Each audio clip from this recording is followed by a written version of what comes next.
말씀에서 우리는 의로운 생활의 열매는 장수와 부귀로 나타난다라는 것을 우리에게 가르쳐 주고 있습니다. 그러니까 간혹 우리는 경건한 삶은 현재 우리의 생활에 아무런 기쁨도 가져다 주지 못하는 것처럼 여기면서 살아갑니다. 미래의 세상에서 얻을 언약된 이렇게 기쁨만을 염두에 두고 그렇게 살아갑니다. 따라서 내세에 약속된 그런 축복을 위하여 마치 경건한 생활을 이어가는 것처럼 생각을 하고 있습니다. 그러나 그것은 잘못된 생각이라는 것을 알아야 합니다. 지혜의 길, 정의의 길은 기쁨으로 가득 차 있습니다. 평강의 면류관을 얻는 길입니다. 그러므로 하나님의 영광 안에 있는 그 자녀들의 삶은 지극히 지혜로운 방법으로 풍족하게 예비되어 있습니다. 그리고 죄지은 모든 인류가 받아야 할 필연적인 그런 고통과 시련 가운데서도 살아갈 수 있는 힘은 의인에게 있는 것입니다. 그러면 하나님의 자녀들은 이미 기쁨으로 변해버렸다라는 것을 우리는 알아야 됩니다. 따라서 우리는 현재의 기쁨으로부터 보다 더 나은 미래를 생각해 볼 수 있고, 또 현재 우리는 지극한 행복을 인식함으로써 내세 우리의 모습을 기대하며 내다볼 그런 눈이 우리에게 있어야 하는 것을 보고자 합니다. 먼저 올바른 삶은 뭡니까? 우리의 삶의 올바른 삶은 육체적으로 어떠요? 건강하고 또 건전한 삶을 살아가게 됩니다. 우리의 육신은 거룩한 성령이 거하는 전입니다. 그러므로 우리의 육신을 거룩되게 또 건강하지 못하게 사용하는 것은 하나님의 전을 망가뜨리게 한다라는 것을 우리에게 가르쳐 주는 것입니다. 하나님의 지혜가 하나님의 자녀들에게 요구하는 절제 그리고 질서는 삶의 첫 번째 조건이 되는 것입니다. 또한 마음의 평화 그리고 마음의 기쁨, 모든 염려를 하나님의 강한 성령의 손에 맡기는 마음가짐 등은 장수에 많은 도움을 주게 된다라고 우리에게 가르쳐 주고 있습니다. 그런데 우리는 삶을 단지 날짜와 횟수에 비추어서 그 길이 재어서는 이렇게 길이를 그렇게 재어가지고 안 된다라는 것입니다. 하루하루가 예전에 어두운 추억으로 얼룩져도 안 되고 또한 앞날에 대한 불안으로 그늘져서도 안 되는 것입니다. 그래 그 자체로서 충만하고 보람있는 날들이 되어야 됨을 우리에게 가르쳐줍니다. 여러분, 한날의 괴로움은 그날에 족합니다. 내일이 어떻게 될지, 내 삶이 어떻게 될지 전혀 두려워할 이유가 없습니다. 그래서 하루의 삶을 우리가 즐겁게 하나님 앞에서 행복하게 사는 것이 우리의 의무입니다. 즉 하루하루를 열심히 살아야 할 가치 있는 그런 나날이 되어야 한다 이 말입니다. 하루가 가치 있어야 됩니다. 헛되게 보내는 어리석은 하루가 되지 않아야 된단 말입니다. 왜냐하면 하나님 안에서의 삶은 분명히 우리에게 무엇이 보장되었습니까? 하나님 안에서는 우리에게 건강이 보장되어져 있습니다. 그래서 하루가 즐겁고 행복하게 살 의무는 우리에게 있다는 것입니다. 분명히 하나님은 하루의 삶을 즐겁고 행복하게 살 가치 있는 인생임을 우리는 깨달아서 오늘 하루도 나는 즐거워하리라, 행복하게 하리라, 내 삶을 하나님 앞에 맡기고 나는 좀 쉼을 누리리라 그러면서 여러분들의 삶을 하루하루를 개척해 나가는 것입니다. 그리고 올바른 삶은 뭡니까? 인간과 인간 사이에 공정한 관계를 요구하고 있습니다. 경제 원칙에서 모든 상거래는 판매자와 구매자 상호 간에 이익을 준다는 것과 같이 인간 상호 간에도 공정성이 있으면 오늘 누구에게나 똑같은 유익이 돌아가는 것입니다. 또한 지혜는 어떻습니까? 지혜는 공정성뿐만 아니라 후한 마음씨도 명하고 있는 것입니다. 그래서 지혜는 하나님의 자녀들에게 그들의 소유물의 처음 익은 열매를 하나님께 바치게 되면 하나님의 가난한 백성들을 물질적으로 따뜻하게 돌봐줄 것을 요구하고 있다는 것입니다. 경험에 비추어 보면은 이러한 원칙 아래서 행동하는 사람들은 더 많은 소유물을 가지고 그리고 그 소유물을 가난한 사람들에게 이웃에게 나눠줄 뿐만 아니라 그의 삶은 그렇게 하면 할수록 점점 부해진다는 사실을 우리에게 가르쳐 주고 있습니다. 자, 이제 영적인 면에서 한번 돌아가 보겠습니다. 영적인 면에서 올바른 삶이 가져다주는 결과를 우리 한번 생각해 봐야 되겠습니다. 하나님의 명확한 판단력과 그 능력 있는 역사는 인간적인 차원에서 하나님께 온전히 의뢰하지 않고서는 도저히 생각할 수도 없는 영역입니다. 모든 지혜의 시작은 어디입니까? 지혜의 시작은 하나님을 인정하고 개인적으로 하나님을 의뢰하여 하나님의 모든 가르침과 인도하심에 성실하게 순종하는 데 있다는 것입니다. 그래서 온 마음을 다하여 하나님을 의뢰한다는 것은 진정한 의미에서 처음 깨닫기라는 것은 굉장히 어려운 일들입니다. 그래서 온 마음을 다하여 하나님을 의뢰한다는 것은 우리 육신으로 살아가면서 굉장히 어려운 일들입니다. 우리는 흔히 미원적이고 습관적으로 하나님과의 관계 유지하는 것과 하나님을 진정으로 의뢰하는 것을 혼동하는 경우들이 많이 있습니다. 자기 자신의 판단을 완전히 거부하고 온 마음을 다해 하나님을 의뢰하는 사람은 자신의 모든 일에서 하나님을 인정하며 복에 넘치는 삶을 살아가고 이 세상과 또한 주변의 이웃들에게 무한한 유익과 행복을 가져다 주게 됩니다. 하나님을 온전히 의뢰하지 않는 사람에게는 하나님의 이러한 인도하심이 어떻게 주어지는가를 확실하게 설명하고 설득시키는 것은 결코 쉬운 일이 아니다는 것입니다. 여러분들이 만약에 온전히 하나님을 의뢰하고 그분의 인도하심을 받는다면 그분의 손길을 쉽게 설명할 수가 있지만, 그러나 여러분들이 그렇게 하지 않는 한 도대체 무슨 이야기를 하는지 모르는 것입니다.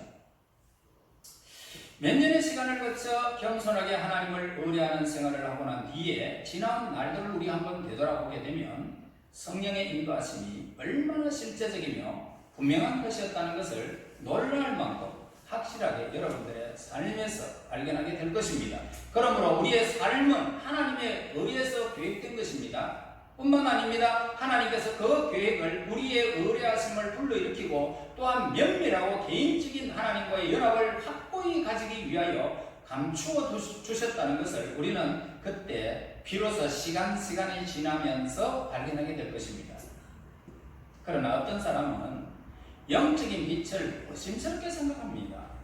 왜냐하면 그들은 마음을 다하여, 5절에서 하죠, 마음을 다하여 여호와를 의뢰하지 않으면 영적인 빛이 무엇인지 모르는 거예요.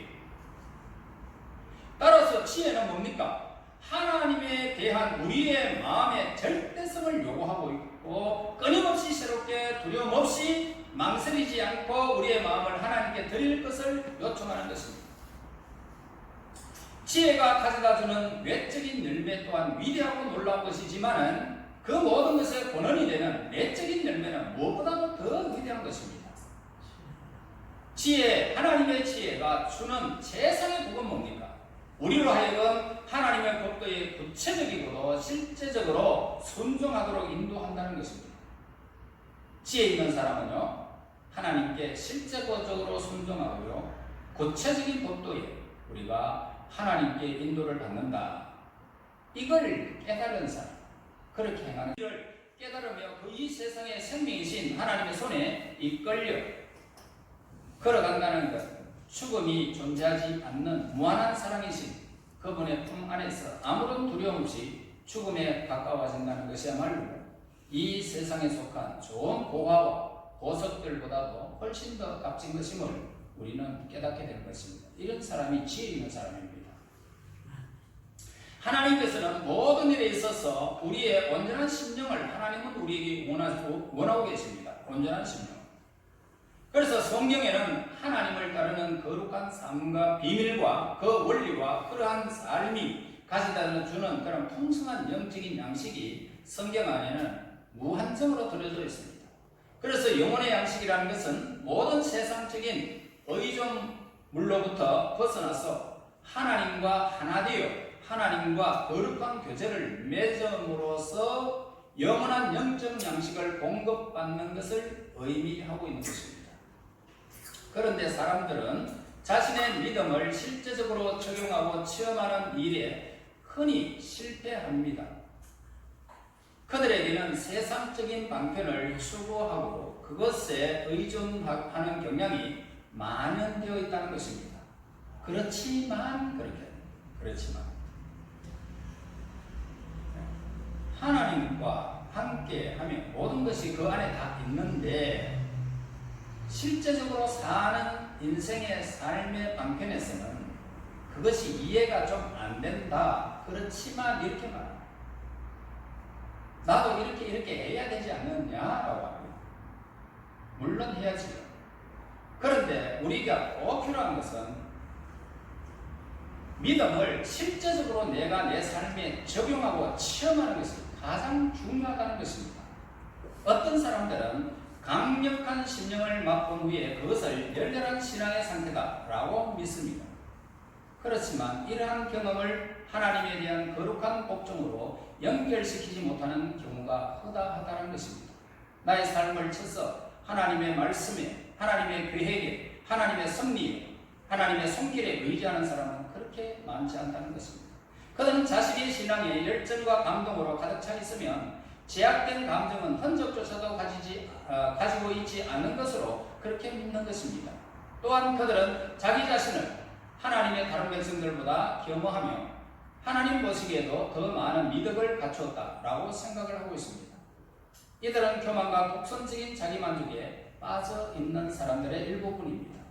전 많은 사람들이 자신의 영적인 우월감이라는 오류의 사슬에 묶여서 비참한 자기 기만에 빠져 있다는 것입니다.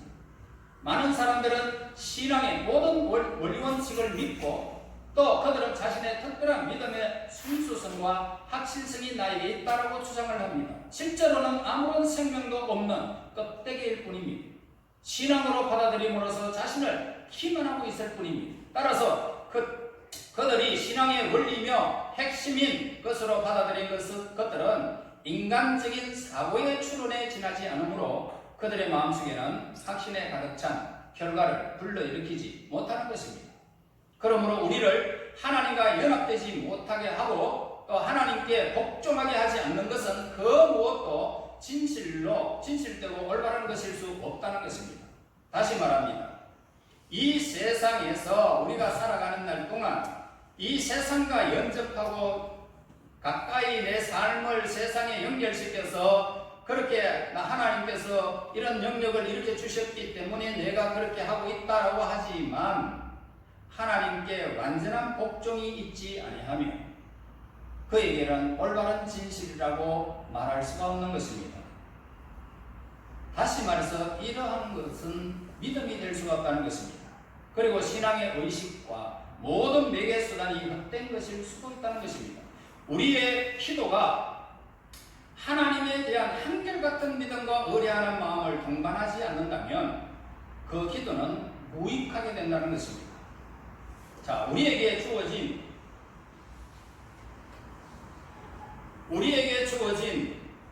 그런 재능과 능력은 모두가 생산적이고 또 실제적인 하나님의 사역에 사용되기 위한 것들입니다.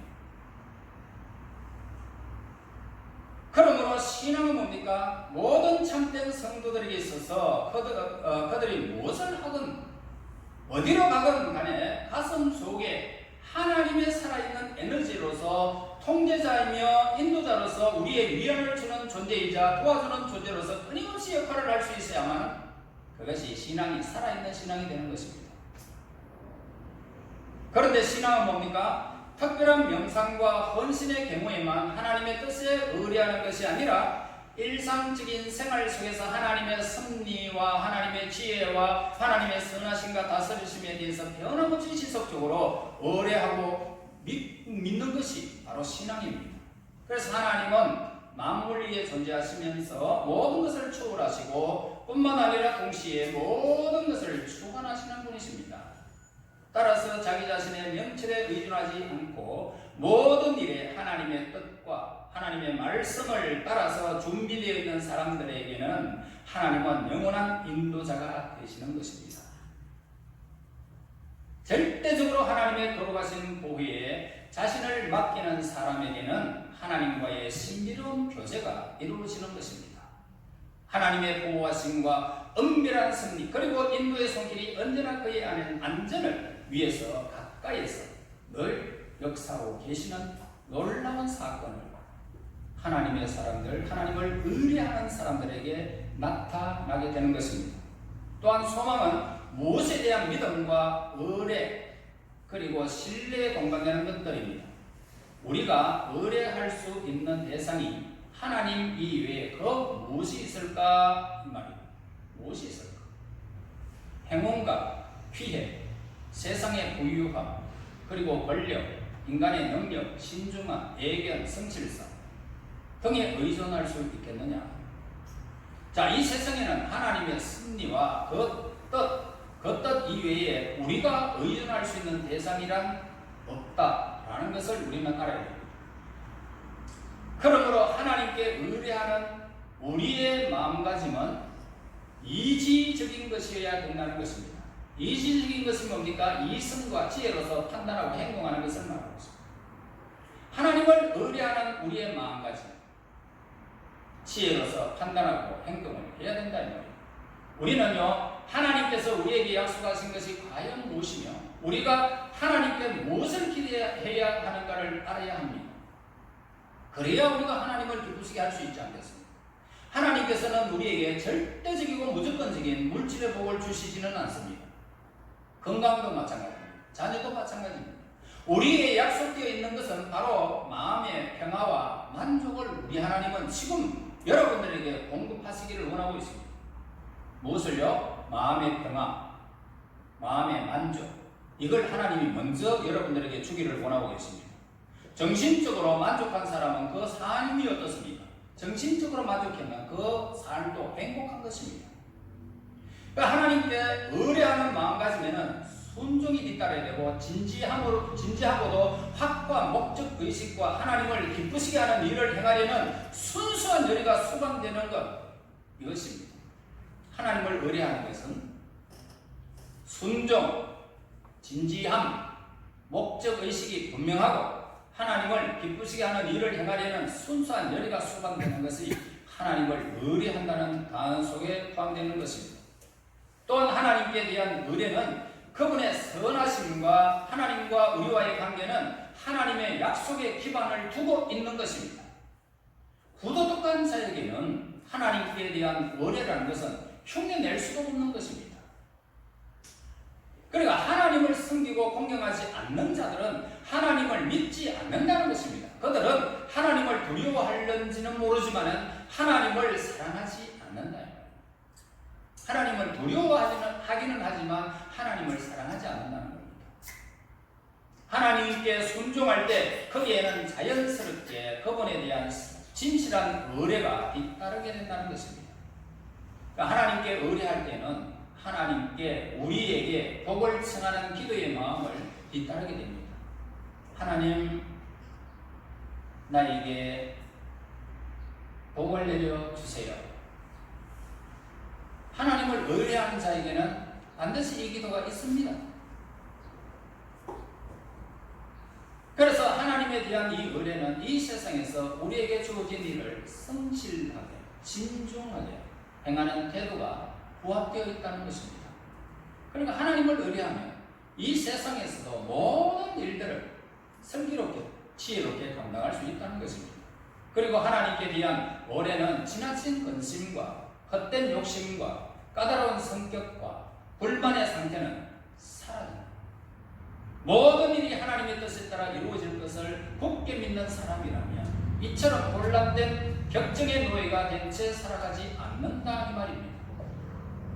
자, 하나님을 의뢰하는 마음은 우리를 고통에서 어려움에 무감각하게도록 만들지는 않습니다. 우리의 본성을 다스리고 마음을 통제하여 하나님의 뜻에 부합하게 하는 놀라운 힘을 우리에게 보여주는 것. 하나님을 의뢰하는 자는 그 힘이 있습니다. 그래서 하나님께 의뢰하는 마음은 고결한 미덕이고 또 하나님께서 가장 기뻐하는 마음이 하나님을 의뢰하는 마음입니다. 그 마음에는 하나님을 향한 사랑이 있습니다. 그분을 기쁘시게 하고자 하는 열망도 내포되어져 있습니다. 그러므로 우리가 하나님께 의뢰한다는 것은 하나님께 모든 것을 돌려드리는 최고의 영광이라는 것입니다. 여러분들에게 하나님을 의뢰하는 그 믿음이 있다면 여러분들의 삶은 오늘도 지금 이 시간부터 우리 마음을 그냥 완전히 그냥 오픈시킨 채 그분 안에서 평안을 누리는 것입니다. 내일이 어찌됐든 전혀 상관없습니다.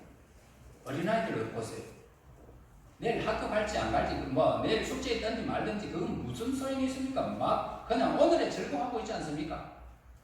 하나의 어떤 장난감을 가지고 막 놀면서 행복하게 그만 놀고 밥 먹자 와가지고 또 밥 먹고 또 자기가 또 하고자 하는 것도 하고 얼마나 행복한 아이들의 모습을 보지 않습니까? 여러분 그렇게 좀 살아요.